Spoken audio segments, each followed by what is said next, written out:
In the event of a major plumbing problem, or if you will be gone for an extended period of time during the extreme cold, it is important to know how to turn off the main water valve in your home in order to prevent flooding or freezing.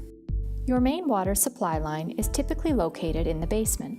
This is the center of the plumbing system and the point at which the main line comes into your home. The main line will have a pressure regulator and at least one gate or ball shutoff valve. To shut off the water to your home, turn the ball valve perpendicular to the water line. To turn the water back on, turn the ball valve parallel to the water line. If you have turned your water off to prevent freezing, open the shutoff valve on your return to check all faucets for flow and possible frozen or broken pipes.